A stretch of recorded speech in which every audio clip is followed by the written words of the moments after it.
Buenas tardes, les doy la bienvenida al canal, esperando que pasen un rato entretenido entre las tinieblas de la historia. Hoy conoceremos a dos hombres sumamente importantes.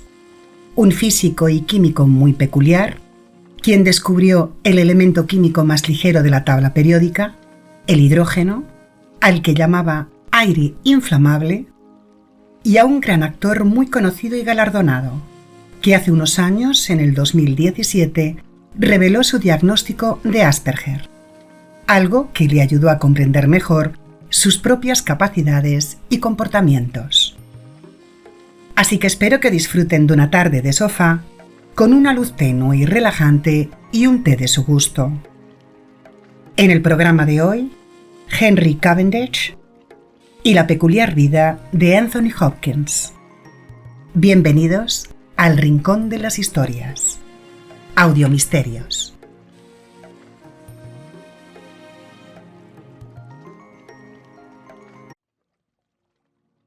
Henry Cavendish nació el 10 de octubre de 1731 en el Reino de Cerdeña, hoy en día la ciudad francesa de Niza, en el departamento de los Alpes Marítimos.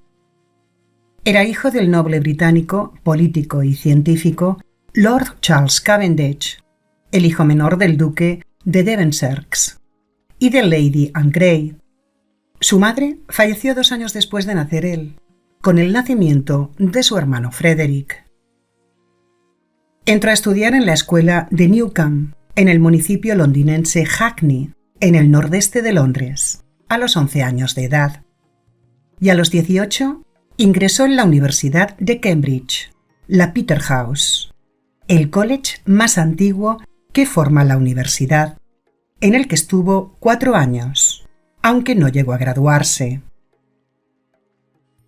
Sus profesores decían de él que siempre estaba en la luna, aunque lo cierto es que se dedicaba a reflexionar y razonar sobre temas científicos. Era un chico callado, muy tímido, aplicado, reservado e inmerso en su mundo. Hasta su edad adulta, ayudaba en sus trabajos científicos a su padre, y éste le daba una pequeña ganancia. Y en 1773, con 42 años, heredó una buena fortuna de su tío, Lord George Cavendish, convirtiéndose en uno de los hombres más ricos de la época. Y hasta un científico francés dijo de él que era el más rico de todos los sabios y muy posiblemente el más sabio de todos los ricos. Por lo que en su propia casa, en el sur de Londres, continuó investigando científicamente, además de asistir semanalmente a la Real Sociedad de Londres para el avance de la ciencia natural, presentando allí sus descubrimientos. Era muy tímido y muy reservado, por lo que sus comentarios eran mínimos, y en cuanto podía, corría a un rincón tranquilo. En cuanto a su religión, era agnóstico, y sus comentarios sobre ella excéntricos para la época. Al ser tan reservado, esquivo e insociable, a veces no publicaba sus trabajos ni hallazgos. En su casa había poco espacio para su comodidad, ya que las habitaciones y el jardín eran para observaciones astronómicas, y su salón era un laboratorio. Aunque le gustaba coleccionar muebles de buena calidad, de madera satinada con incrustaciones. Henry Cavendish era solitario, muy retraído, desconfiado, excéntrico y con un gran temor y aversión hacia las mujeres. Según un neurólogo, científico y escritor británico, dijo de él que pudo haber tenido síndrome de Asperger. Su dinero no lo cambió notablemente, ni siquiera le interesaba. En una ocasión, el director de su banco le recomendó invertir parte de su dinero, a lo que él le contestó que si le molestaba tanto, se lo llevaría a otro sitio. La gran parte de sus gastos era para libros y material científico, y con el tiempo llegó a tener en una casa aparte una gran biblioteca, en la que anotaba incluso los libros que sacaba para él. y la abría a veces para algunos científicos. Vestía totalmente pasado de moda, con un traje violeta descolorido y un sombrero de 3 picos. Su forma de hablar era insegura, padecía de un leve tartamudeo y solamente aparecía en público en reuniones científicas. Henry nunca se casó ni tuvo hijos, no trataba con casi nadie y a su principal heredero, Lord George Cavendish, casi no lo veía. Su desconfianza hacia las mujeres era tal que las sirvientas no se ponían cerca de él por temor a que las despidiera y hablaba con ellas a través de notas. Henry Cavendish investigó la química del agua y del aire y el cálculo de la densidad de la Tierra. Su trabajo era admirablemente minucioso, exacto y preciso. Y cuando falleció, se descubrió a través de sus escritos que otros científicos se habían llevado el mérito y reconocimiento de sus descubrimientos sobre electricidad, ya que él no tenía ningún afán de reconocimiento público. Su trabajo más importante fue el descubrimiento de la composición del agua. Él decía que el agua estaba compuesta por oxígeno unido al hidrógeno. Sus primeros trabajos eran sobre la capacidad calorífica específica de las sustancias, y en 1766 aisló y estudió el hidrógeno, el anhídrido carbónico y otros gases. Analizó la composición del aire inflamable y el aire estable. Y en 1784 expuso sus memorias, Experimentos sobre el aire, descubriendo la composición del agua y del ácido nítrico, y lo que se conoce como Experimento Cavendish, en 1798. Determinó que la densidad de la Tierra era 5,45 veces mayor que la densidad del agua. Determinó la densidad de la atmósfera y realizó investigaciones sobre las corrientes eléctricas. Demostró que la ley de gravedad de Newton se cumplía igual para cualquier par de cuerpos.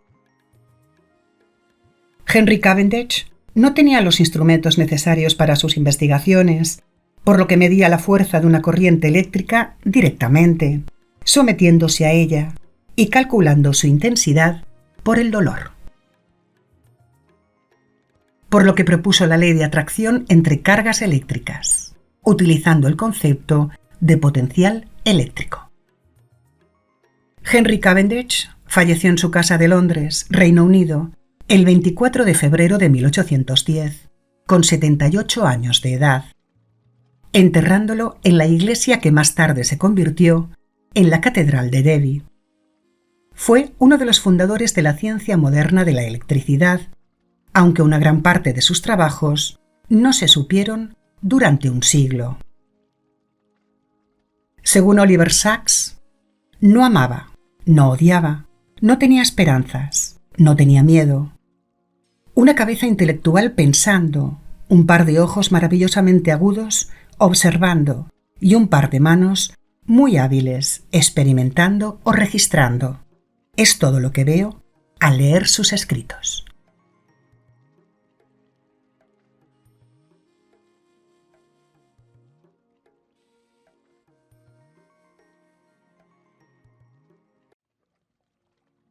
Philip Anthony Hopkins nació el 31 de diciembre de 1937 en la ciudad portuaria del sur de Gales, en Port Talbot, Reino Unido. Sus padres eran Richard Arthur Hopkins y Muriel Ann, pariente lejana del poeta y dramaturgo irlandés William Butler Yeats.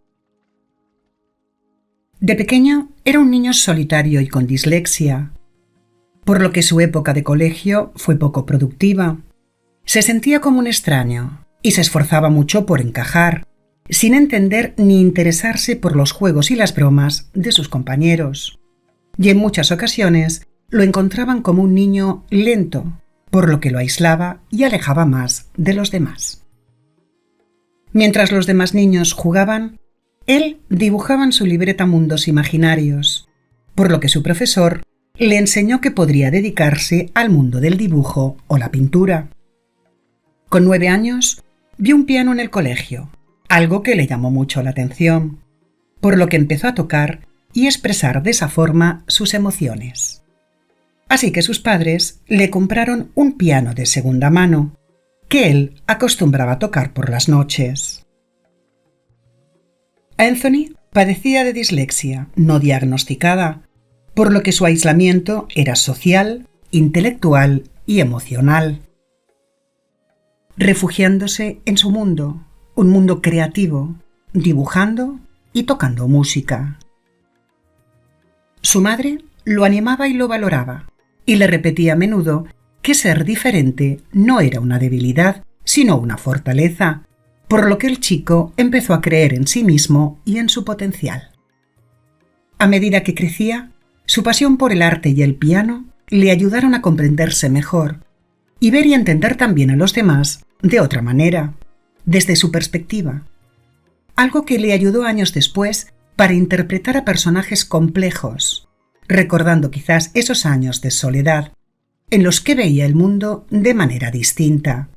Esos momentos de soledad fueron los que crearon su empatía y creatividad.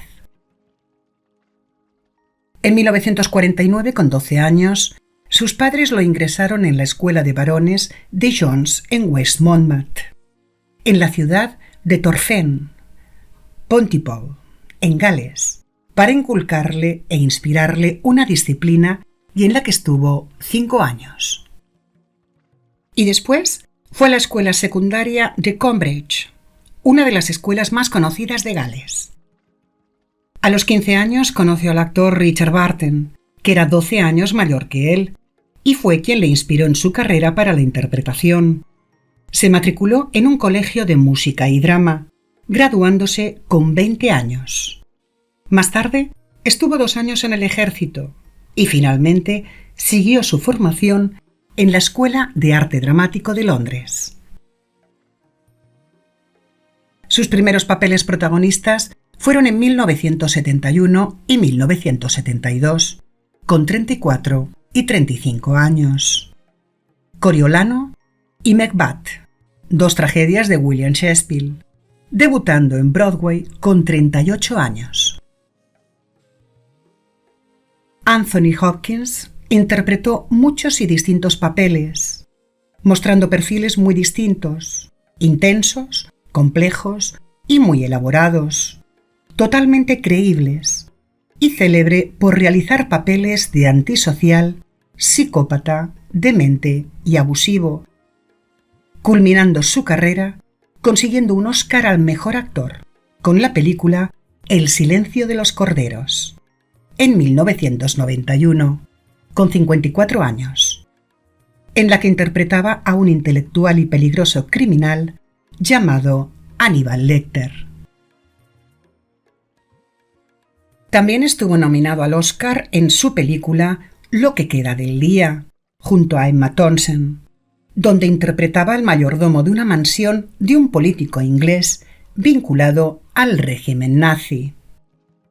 En la película de Steven Spielberg, Amistad, basada en hechos reales, donde interpretaba a un abogado penalista que defendía a un grupo de esclavos acusados de homicidio, donde también fue nominado al Oscar como actor de reparto, siendo nominado nuevamente por su papel del Papa Benedicto XVI en la película Los dos papas, del director y productor brasileño Fernando Meirelles.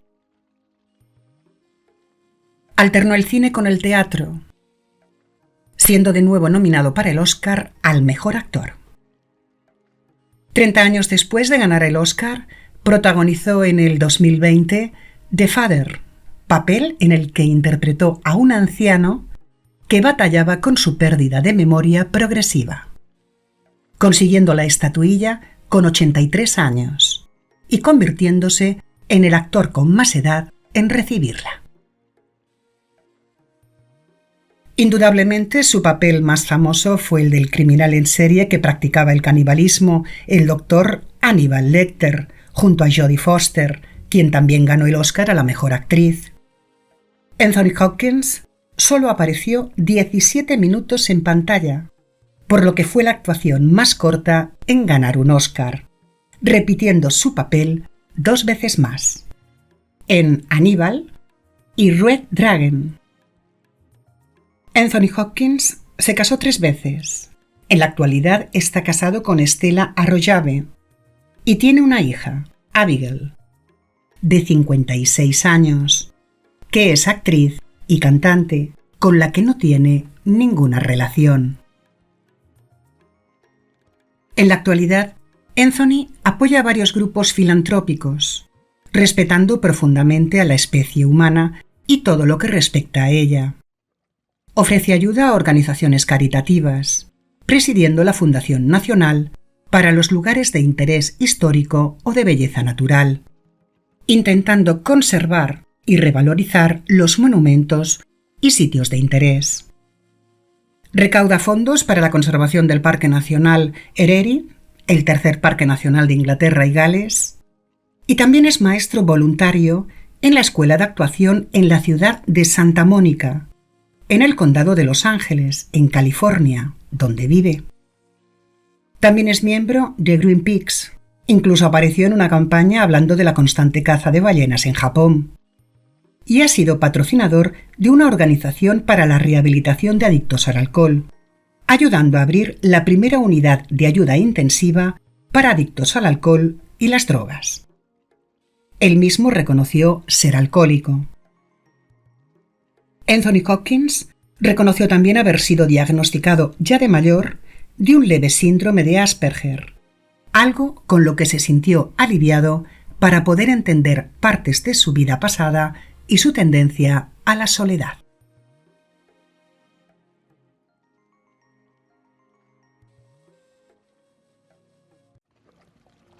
Si les ha gustado, por favor accionen la campanita de notificaciones para saber qué ha sido de su agrado y poder seguir ofreciéndoles contenido.